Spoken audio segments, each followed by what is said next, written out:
హృదయపూర్వక నమస్కారాలు తెలియజేస్తూ ఓం నమో వెంకటేశాయ.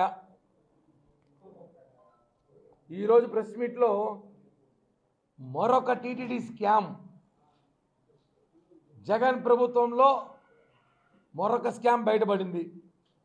మొన్న టీటీడీ చైర్మన్ గారు చెప్తే దాని మీద కొంచెం ఆరాధిసి కొన్ని వివరాలు సేకరించాం. అవేమంటే భగవద్గీత,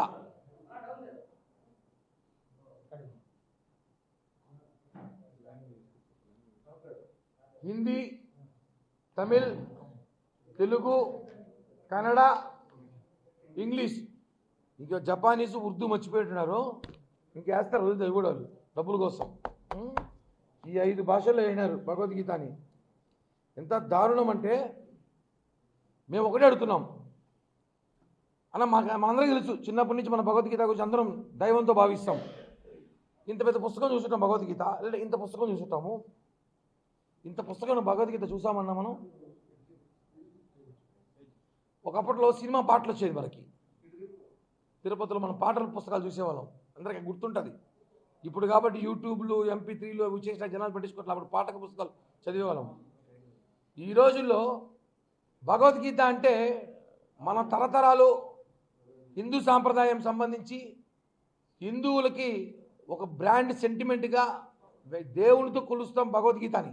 అటువంటి భగవద్గీతని లాస్ట్ ప్రభుత్వంలో కరుణాకర్ రెడ్డి గారి హయాంలో ఆయన దిగిపోయి ముందు చేసిన ప్రింట్ ఇది. 5 బుక్కులు కలిపిన 50 గ్రాములు కూడా లేవు. భగవద్గీత మామూలు మనకు కేజీలో ఉంటుంది అనుకుంటా, 50 గ్రాములు కూడా లేవు. 700 శ్లోకాలతో భగవద్గీత ఉంటుంది. నాకు కూడా చాలామంది స్వామీజీతో పొద్దున మాట్లాడా, స్వామి భగవద్గీత ఎన్ని శ్లోకాలు ఉంటాయంటే 700 శ్లోకాలతో ఉంటాయి నాయన అన్నాడు. ఇది ఎక్కడున్నాయి నాకు అర్థం కావట్లేదు. 700 శ్లోకాలు అర్థం కావట్లా. దీంట్లో ఒక డైలాగ్ అయితే రాస్తున్నారు పెద్దదిగా, మాట తప్పని మడమ తిప్పని మాయనీలకు బాసటగా నిలిచింది అని హెడ్డింగ్ పెట్టారు. ఎందుకు పెట్టారో ఇది నేను కరుణాకర్ రెడ్డి గారిని అడగాలి. ఒకటి, వ్యాస మహర్షి గారు భగవద్గీత రాశారు దశాబ్దాల ముందు. ఇప్పుడు ఈ దశాబ్దాల్లో కరుణాకర్ రెడ్డి రాసినట్టుంది భగవద్గీత. ఇది దేవి ధర్మారెడ్డి, కరుణాకర్ రెడ్డి గారు రాసినట్టుంది భగవద్గీత. వీళ్ళిద్దరు రాసినట్టుంది దశాబ్దాల్లో. కలియుగం భగవద్గీత అనుకుంటాం దీన్ని, లేకపోతే ఏంటండి అసలు భగవద్గీతలో. నేను మొన్న టీటీడీ చైర్మన్ గారు మాట్లాడుతూ భగవద్గీతలో స్కామ్ చేశారు అంటే నాకు బాధేసింది.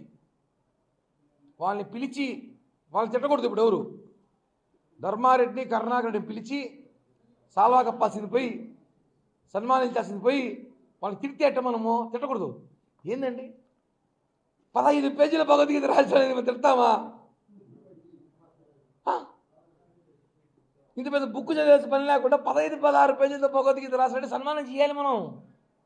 భూమన కరుణాకర్ రెడ్డి గారిని, ఏవి ధర్మారెడ్డి గారిని సన్మానం చేయాల్సిన అవసరం ఎంతైనా ఉంది. హిందువుల మనోభావాలకు ఎంత దారుణమైన దెబ్బతీయడం అంటే ఎంత పెద్ద స్కామ్ ఇది. 5 భాషల్లో 1 కోటి పుస్తకాలు అన్నారు. అంటే ఒక్కొక్క భాషలో దాదాపు 20 లక్షల పుస్తకాలు కొట్టారు. ఈ పుస్తకం కాస్ట్ ఎంత అంటే ఇదే మనం చెప్పాలి. ఇంకా ఎంత పడుతుందో నాకు తెలీదు. స్కామ్ అయితే మాత్రం కోట్లలో జరిగింది. ఇప్పుడు మనం ఒక బడ్జెట్ చెప్పామనుకోండి, వాళ్ళది కాదు ఇంకా తక్కువ చెప్తారు. అది వాళ్ళే చెప్పండి. టీటీడీని అడుగుతున్నాం ఒకటే, ఇప్పుడు 40 లక్షల పుస్తకాలకు పైగా టీటీడీ గోడౌన్లో పడుంది. ఇవి రేపు వెళ్తాం, మీడియా కూడా రండి, మనం వెళ్దాం, వెళ్ళి చూద్దాం ఒకసారి. పర్మిషన్ తీసుకొని గోడౌన్లోకి వెళ్ళి టీటీడీ డబ్బులతో, అంటే మన డబ్బులతో, తిరుమల తిరుపతి దేవస్థానం డబ్బులతో ఎన్ని కోట్లు పెట్టి పుస్తకాలు కొట్టారు భగవద్గీత పేరుతో. ఇది ఎక్కడుంది? ఇప్పుడు ఇవన్నీ గోడౌన్లో ఉన్నాయి. ధర్మ ప్రచార పరిషత్ వాళ్ళు ఏం చేస్తున్నారు? కనీసం దీన్ని భక్తులు కూడా పంచండి అయ్యా. పంచాలంటే దీనిలో కారణం ఏమంటే ఈ పుస్తకం రాసినట్టు కరుణాకర్ రెడ్డి గారు, ఏవి ధర్మారెడ్డికి పేర్లు వేసుకున్నారు. ఇది పబ్లిసిటీ. భగవద్గీతలు మీరు రాశారా? భగవద్గీత రాసి దశాబ్దాల ముందు రాస్తే మీకే సంబంధం, మీ పేర్లు ఎలా వేసుకుంటారు చూడండి. పబ్లిష్డ్ బై శ్రీ ఏవి ధర్మారెడ్డి 2వ పేజీలో. 4వ పేజీలో మాట తప్పని మడమ తిప్పని మీద మొత్తం చదవాలంటే ఇంకా టైం పడుతుంది. కింద భూమన కరుణాకర్ రెడ్డి అధ్యక్షులు, టీటీడీ పార్లమెంట్ సభ్యులు. భగవద్గీతలు మీ పేర్లు వేసుకోమన్నారా? మనము ఒక కోర్టుకి వెళ్ళినా, పోలీస్ స్టేషన్కి వెళ్ళినా, ఎక్కడికి వెళ్ళినా తప్పు జరిగినా, నిజము తప్పు చేసినా చేయకపోయినా, వాడు నేరం చేసినా చేయకపోయినా భగవద్గీత ఒట్టేసి చెప్తారు. భగవద్గీత ఒట్టేసి చెప్తున్నాం, నేను నిజమే చెప్తాను అంటున్నారు. ఆ భగవద్గీత కల్తీ చేశారయ్యా ఇలా. తక్క కల్తీ నెయ్యి చూసినాం, కల్తీ ప్రసాదాలు చూసినాం, ఆఖరికి భగవద్గీత కల్తీ చేశారు. వాస్తవం ఇది. అందరూ డౌటు. ఇప్పుడు ఒక మీడియా మిత్రుడు అడిగాడు, ఇది భగవద్గీత అని అడిగాడు. అవును సార్ అన్న. ఇట్లా చూసినాడు, ఇన్ని 10 పేజీలు అన్నాడు. ఏం రాశారు దీంట్లో? ఇప్పుడు దీనికి ఆన్సర్ ఎవరు చెప్తారు? భూమన కరుణాకర్ రెడ్డి చెప్తారా? ఏవి ధర్మారెడ్డి లేడు, పారిపోయినట్టున్నాడు. మా అవ్వ రోజావ నేను ఏదో మాట్లాడింది దీని గురించి కూడా, ఆమె చెప్తుందా? నేను టీటీడీ చైర్మన్ గారు మొన్న చెప్పాను ఒక విషయంలో ఆరాధిస్తే, దాన్ని బట్టి బాగా నాకు అబ్జర్వ్ అయింది. ఈ భగవద్గీత డబ్బులతో తిరుపతి ఎలక్షన్లు చేశారంట వాళ్ళు. అధర్మమైన డబ్బుతో ఎలక్షన్ చేశారు కాబట్టే చిత్తుగా తిరుపతిలో ఓడిపోయినారు. అధర్మమైన డబ్బు ఇది. వెంకటేశ్వర స్వామి డబ్బుతో భగవద్గీత పేరుతో మీరు ఎలక్షన్ చేశారు కాబట్టి మీరు ఓడిపోయారు తిరుపతిలో దారుణంగా. ఇప్పుడు ఈ లెక్కాచారం ఎవరు చెప్తారు? టీటీడీ విజిలెన్స్ వింగ్ని అడుగుతున్నా, ఈ భగవద్గీతలన్నీ ఏం చేయబోతారు? ఇప్పుడు ఆ ఉన్న స్టాక్ని ఏం చేస్తారు? దీంట్లో ఎంత ఖర్చు పెట్టారు? నాకున్న సమాచారం అయితే భారీ కుంభకోణం తెలిసింది. అది 30 కోట్లు కావచ్చు, 40 కోట్లు కావచ్చు, 50 కోట్లు కావచ్చు. ఈ బుక్కులకి అంత అవ్వదు. ఇది పబ్లిసిటీ ప్రైవేట్లో కొట్టించారు కాబట్టి ఎంత మహా అయినా లాట్లో ఎవడో స్పాన్సర్లు కొట్టించి ఉండొచ్చు. ఒకవేళ డబ్బులు, ఆ డబ్బులు కూడా బిల్లులో పెట్టారు నాకు తెలిసి. ఇది కూడా బిల్లు పెట్టి ఈ డబ్బులతో ఎలక్షన్ చేశారని చెప్పి బిఆర్ నాయుడు గారు మనం చెప్పారు.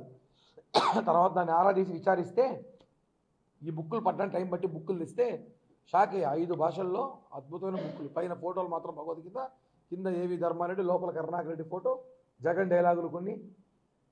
భగవద్గీతలో జగన్ డైలాగులు, మాట తప్ప మడమ తిప్పం, ఇవన్నీ కాదు. ఇప్పుడు కరెక్ట్గా చెప్పాలి, ఈ స్కామ్ని టీటీడీ విజిలెన్స్ తొందరలో ఎంత స్కామో ఇది బయట పెట్టాలి. గోవిందరావు సంఘంలో 50 కేజీలు బంగారు కథ కూడా చెప్పలేదు ఇంతవరకు.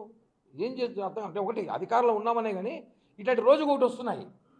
ఆఖరికి భగవద్గీతను మోసం చేశారు వీళ్ళు. అసలు వీళ్ళు పట్టుకొని రేపు జైలుకు పోతే వీళ్ళు చేసి ఫస్ట్ పని ఏంది? భగవద్గీత ఒట్టేస్తున్నామేమంటారు.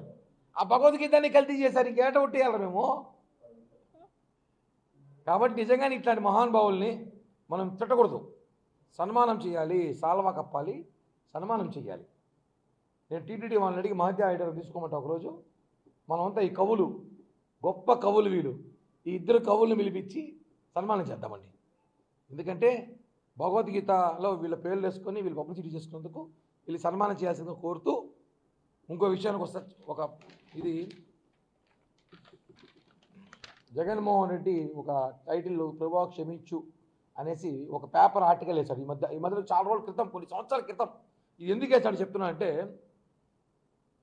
13వ తేదీ సాక్షి ఫ్యామిలీ అనుబంధంతో యేసు ప్రభువ ఫోటో ప్రచారణ విషయంలో ఘోరమైన తప్పిదం జరిగిన సాక్షి దినపత్రిక రావడం వల్ల దాన్ని అంగీకరిస్తూ ఇందుకు వ్యక్తిగతంగా బాధ్యులైన ఎడిటర్ తూర్పుగోలా చెందిన పాస్టర్ కుమార్ ఎడిటర్ను బదిలీ చేస్తూ దీనికి నేను ప్రధాన ప్రభువ క్షమించని చెప్పి జగన్మోహన్ రెడ్డి రాశాడు. టీటీడీ కల్తీ మీద ఇంత రాద్ధాంతం జరుగుతోంది, దేశం ప్రపంచ వ్యాప్తంగా జరుగుతోంది.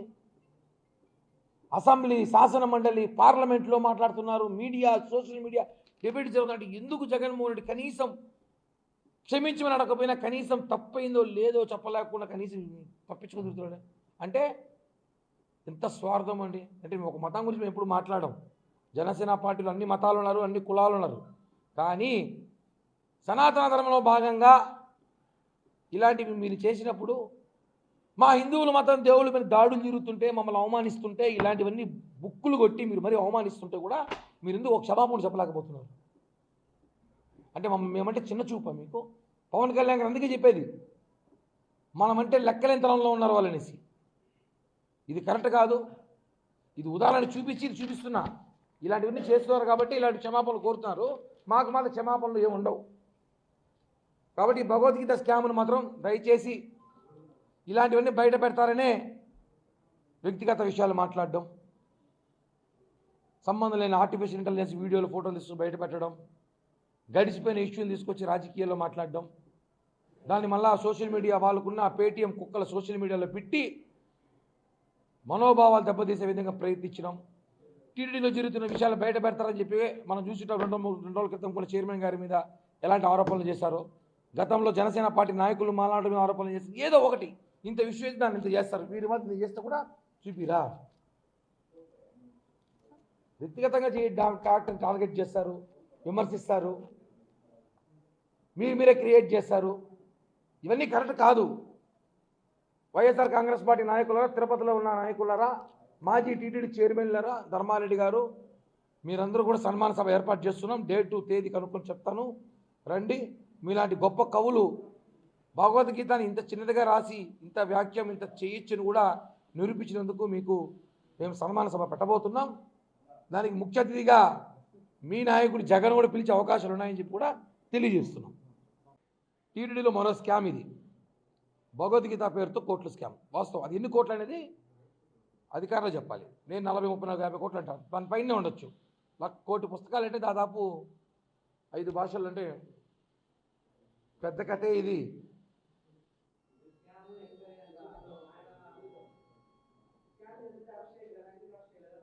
ఇప్పుడే కదా బయటపడింది. అన్నీ అరెస్ట్ చేస్తారు.